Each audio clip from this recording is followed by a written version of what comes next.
On this episode of Inside Sports, we'll be getting to know some of our Olympians in judo, swimming, and diving.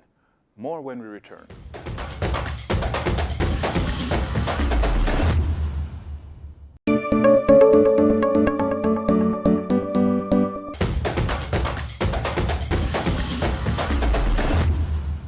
Welcome back to Inside Sports. I'm Nodley Wright. In this episode, we will be speaking with Yona Knight-Wisdom and Commonwealth gold medalist from the 2019 Judo Championship, Ebony Drysdale Daly. Welcome, ladies and gentlemen. Ebony, you're looking bright and lovely. How are you? I'm fine, thank you. Okay. Hi. Ebony, you don't look like a fighter. What does a fighter look like? Maybe banged up, but not looking as lovely as you do. I guess you disarm when you fight, don't you? Yeah. Let's get to know you a little bit better, Ebony. What is your connection to Jamaica? My dad was born in Jamaica, along with both of my grandparents on my mom's side and my dad's side. I have family still living in St. Elizabeth, and Dad won't forgive me for forgetting his side of the family. I actually forgot. I think he said St. Thomas. You initially competed for Britain, and then you switched to Jamaica. Why the switch, Ebony? Essentially, my governing body, we weren't agreeing with what the pathway was for me going into my senior career after juniors. So then I just decided that Jamaica would be my best prospects for pursuing the Olympics, and more than happy to. I share dual heritage, so I still feel pride about wearing the flag when I'm going out to compete. Was it a difficult choice for you, and did you have the support of your family? Initially, it was tough. There's a procedure I had to ask because I was still an international athlete and I was of a high level. I had to request from the Olympic Association and the governing body for them to release me. We're still on good terms. They were fine about it. They allowed me to have my last competition, which was at European Mixed Teams, which was something nice to do. But obviously it was a bit of really noted to be like, okay, I'm leaving one team, but also joining a new team, but also that still has a closeness to me in regards to my heritage. I am British born, but I do share that citizenship with Jamaica as well. As I said, my background being my dad and my grandparents. So, it's not so distant for me, but, obviously a different team. In making the decision to switch to Jamaica, did you visit the country before you switched? Yeah, I was fortunate enough to go see my auntie. It was really nice, actually. I want to go back there. If Aunt Hazel's watching it, hi! What has the reception been like for you? Oh, really? Really lovely. Since the news broke of my qualification, I think it's brought a lot of attention to the sport. Obviously, it's something that's very new for Jamaica. And I find like there's a deep loyalty there. Like I'm really driven to be like, I just don't want to be the first. I want more people to get involved, actually see what it's about and enjoy it. So it's exciting for me. I'm really glad and I'm proud that, people are paying attention from Jamaica, and hopefully this generates enough interest for everyone to come and, take it up, get bigger. There was another Jamaican, Tom Davis, who made the switch before you. Did you know of him, and did his decision inspire you? I think I found out afterwards, if I recall, because, my concept of time is quite bad. But I do know him as a player, like outside before we both joined Jamaica. He was also up in the ranks and an international fighter for Great Britain as well as myself. So it was also a comfort to know that he had done and was doing the same. You're now in Tokyo. What can we expect of you, and what do you expect of yourself? No one goes to competition without the will to want to, succeed in the dream, the goal. I want to at least medal. At best, it'll be a dream to win it, but you always have to go in there for one fight at a time. My goal and my mindset is to go there and conquer each fight as it comes. As judo is itself, it's a knockout process. So it's literally elimination rounds. You have to get to the quarterfinals before you're able to actually have a chance to getting there and being with the medals or be knocked down to then go through repertoire where you can effectively go on to get a bronze. But, you know, the idea is to go out there and to, you know, get a result. Ebony, 2020 and 2021 have not been normal years. How has the pandemic impacted you and your preparation? It has been draining, physically and mentally draining. Any athlete can tell you that it takes a lot in general to pursue an athlete career. But with the coronavirus, it's just little unknown elements that life anyway you can't really control. But this was just sometimes a little bit of Russian roulette. Being a contact sport as well, it was a bit stop and start and a bit daunting. So just a roller coaster, basically. Here's something I should have asked you before. How did you get involved in judo? Yeah, Mom did not want me to go. I was 5, and I've got quite a few siblings, but this sibling in particular is my brother, Nikolai. There's 6 years between us. He's older. And my dad was just taking him all the time. And I was just always like, can I go? Can I go? Please, can I go? And then eventually Mom let in. I remember her sighing and she wasn't pleased. But yeah, never looked back since.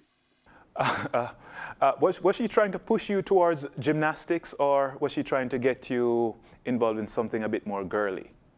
Mom always wanted me to be girly. She said many a time I should have been a boy, but she didn't have anything in place, actually. She just didn't want me to be like a fighter.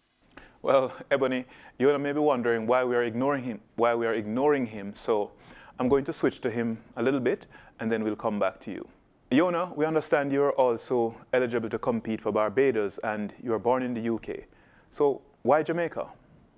For me, that choice was down to what I thought I could really achieve in diving. And I felt like Jamaica would give me the best opportunity to achieve the most in the sport, because when I decided to represent a different country, you know, I then had to think about how I was going to fund my journey, how I was going to fund my competition experiences, you know, having to travel and stay in all these different places around the world to compete at these events, to build the experience, to get good enough to actually qualify for the games. And I just felt like the Jamaican community, you know, I felt it was so strong that it wouldn't be difficult for me to find that support, to find that sponsorship, that funding, which I fortunately was able to do through Levi Roots, who is a Jamaican businessman over here in the UK. And he basically fully funded my journey from 2012 all the way through to now. Still, he's still supporting me. And, you know, being able to be on the same team as the track and field athletes, you know, those unbelievable people. It was just something that gave me this big dream, and I felt that it was the best option for me. Is this the same Levi Roots from Reggae Reggae Sauce, performer and now in the food business? Yeah, that's right. And he's just launching a film to, getting ready to start filming for his movie about his life coming out next year, which is going to be really exciting. Yona, what really is your connection to Jamaica? And prior to your competing for us, did you come to Jamaica? Yeah, it's similar to Ebony, actually. My dad is Jamaican. He moved to the UK when he was 15, I think it was. So he was pretty young. But my dad never took me back to Jamaica. He never showed me around. He never showed me where he grew up. I've had to kind of really work to get those details out of him because he hasn't revealed too much. Obviously, with my mum being Barbadian, she would always take me to Barbados. So the first time I travelled to Jamaica was actually in 2014, where I felt it was time to make a visit and try and learn a bit more about the country.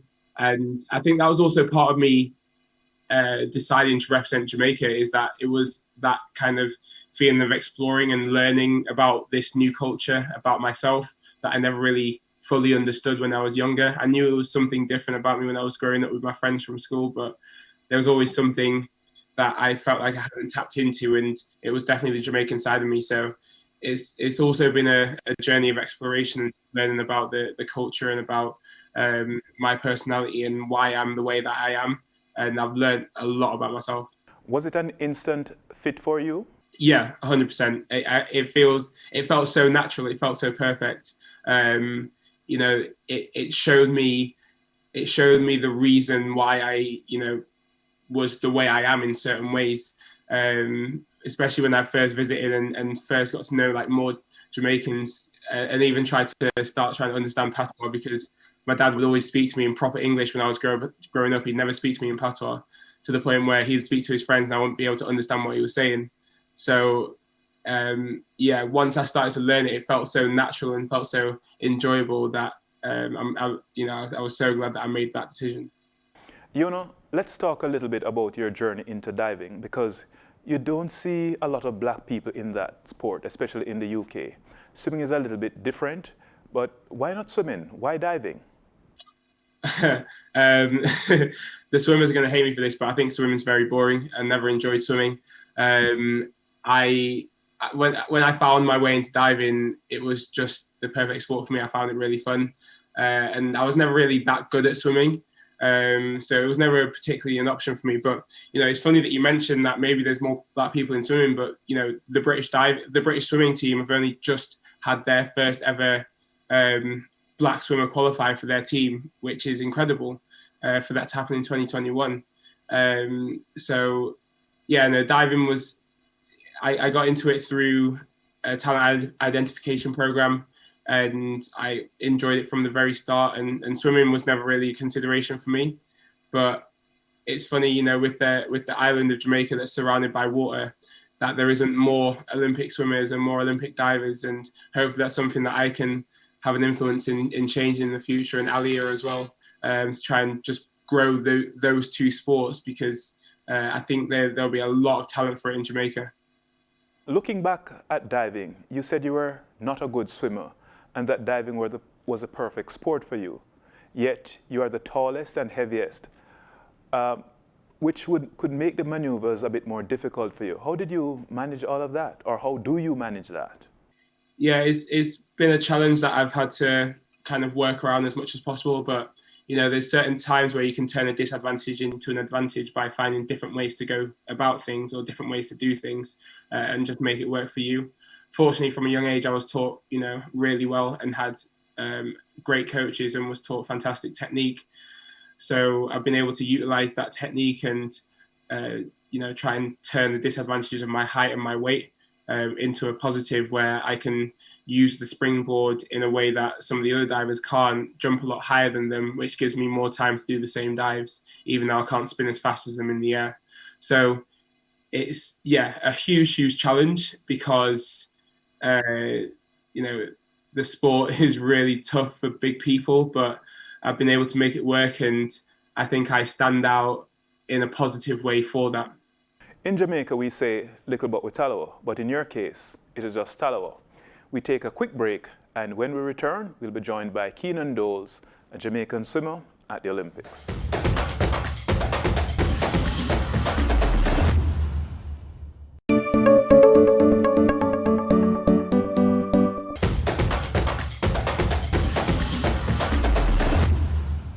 Welcome back to Inside Sports. I'm Nodley Wright. With me now is Jamaica's record holder for the 200 meters individual medley, Keenan Doles. Welcome, Keenan. Hello, how are you?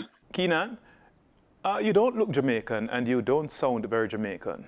When I looked you up, it said that you were born in the United States. Is there any truth to this? That is not true. For some reason, when you search me on Google, it says I was born in Sarasota. I was born in Savlamar, and we lived in Negril till I was 3. Oh, so you're Jamaican, but American raised? Mm-hmm. Yes. How did you get into swimming, Keenan? My mom was a swim coach and a swimmer growing up, and I was always in the water as a young kid. So it was only a matter of time till I started swimming myself, and I've been swimming my entire life, essentially.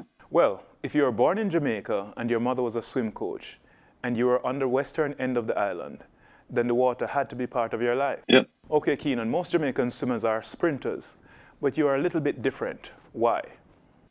Probably the fact that I did my swimming growing up in the United States in a very heavy distance training program. The Sarasota Sharks is known for pumping out people who specialize in the mile and the 800 events of the longer distances. So I always grew up swimming longer distances, and it's always been what I'm better at. As I've gotten older, I've gotten towards the shorter events, and the 200s of any stroke has proven to be the sweet spot for me. So you join Alia, who has been the standard bearer for Jamaica's swimming. Now, how much have you learned from her, and how has she impacted your decision to stay in swimming and to compete at the level that you do? Ali is the perfect example of how to succeed in swimming as a Jamaican. She's been at this for a very long time, and she's been incredibly successful. And she's a great teammate, always picking other people up and bringing those around her with her. Did you manage to attain the A time for your events? No, I didn't go any faster. Once I essentially knew that I was qualified, that meet turned into more of a training meet. We didn't really rest for it. It was just go out there, get on the blocks and race and not worry about the time. Just focus was on Tokyo because I knew I was essentially qualified. Weren't you afraid your good friend Michael Gunning would unseat you? So this was actually a little bit after he swam his meet in the UK. So I had already seen what he went. So I knew that I was essentially safe. Okay. So basically you changed your training program once that was known, huh? It was more of that I would have needed to change it if he went fast rather than changing it since he didn't go fast. I was going to need to make changes if he went fast, but we didn't end up making those changes. This is your first Olympics. What can we expect from you, and what are your expectations of yourself? The goals at this point are to go 2 best times, one in the 200-meter butterfly and one in the 200 IM, and break both of those national records. And whatever happens, wherever that places me, I'll be happy with. How did COVID-19 impact your preparations? It wasn't really a huge disadvantage for me because it gave me another year to train more, get stronger, and actually get healthy. I was dealing with a knee issue towards the end of 2019, early 2020. So it gave me another year to make sure my legs were where they needed to be and gave me the confidence to know that I could swim fast. Let's switch back to Yona a little bit. Yona, how were you impacted by COVID? I think at first it felt like a disadvantage. It felt like it was going to be a real tough period of time because of the way that I had to change my goals and targets and objectives because of this whole pandemic, and everything just was delayed. But I quickly tried to turn it into an advantage, and I think it did end up becoming an advantage because it just meant that I was able to try and work on some things that I needed to work on. It just gave me that little bit more time to try and improve certain aspects of my diving, even though we didn't have access to a diving pool. So I think that it was really good because it just gave me probably the best foundation that I've ever had going into a season. The only question was, how would I deal with the nerves of the first competition back, because I hadn't competed in 14 months and my first competition back was the qualifying event. So that was my only worry. But in terms of the preparation, in terms of what it has done for my diving, it's been probably the biggest advantage ever. You spoke earlier about the challenges you faced. How did you prepare for the Olympics, and did you have any thoughts of quitting? Not quitting, very exhausted, very overwhelmed, definitely. But I think that bit of grit, especially to be driven to get to the Olympics, you're like, no, with it's not just been this year, it's not just been last year, it's not even been from before then. Like, generally speaking, people work through like their whole life to become an Olympian or get to the Olympics. And, the qualifying period's over 4 years. So it was just definitely, I'm exhausted. I just need a little bit of like support. My governing body is very great. My president, which is Dwayne Barnett, and the lady also, Sandra Scody, like, they're great people. And, through the Jamaican Olympic Association, the support was there just to be able to be like, okay, we're still going for this, we're still going for qualification, able to get you out to these tournaments with all the paperwork and that, because obviously there's a lot of paperwork for COVID especially. And having these people around to get me to these tournaments it was a great aid. And obviously my coach, Fitzroy Davis, you know, it was all a unit. And that's, you know, being able to function through that, really. I definitely didn't have any thoughts of quitting at all. In fact, I think my thoughts went even further ahead in my diving career. You know, I was thinking about 2022 and 23 in the next Olympic cycle. So if anything, it actually made me think even further into the future. But the support from the jury away, especially when they announced the athletes assistance fund, that was like kind of extra motivation, because it showed that they still kind of believed that I would be able to qualify for the games and still trusted in me to do what I needed to do. And, you know, it was the motivation to actually like make sure that confidence was worthwhile, and that really helped me stay motivated throughout the entire period of time. Keep on training hard and do what I need to do to get the spot. Yeah, for me, there was really no ever thoughts of quitting. I've still got 2 years of eligibility left in the NCAA system. Plus, I'm planning on swimming another Olympic cycle. So there was really no thoughts of quitting or retirement. I was always driven towards qualifying for the games and progressing with my swimming career. And the ACHA has been super helpful, getting all the logistical things I needed to get done, answering all my endless questions on paperwork and procedures and stuff like that. So they were super helpful with getting through this whole past year. Did you receive any financial support from the Jamaica Olympic Association? I haven't received any financial support in quite a while. I got some last year, but they promised me that they would be reimbursing me for some of my competitions that I've attended, plus some more of my expenses. So hopefully I will be getting that soon. Ebony, Keenan, Yona, that's all the time we have left for this episode. Thank you for spending the time with us, and we wish you all the best, well, as we do all athletes. Thanks for watching.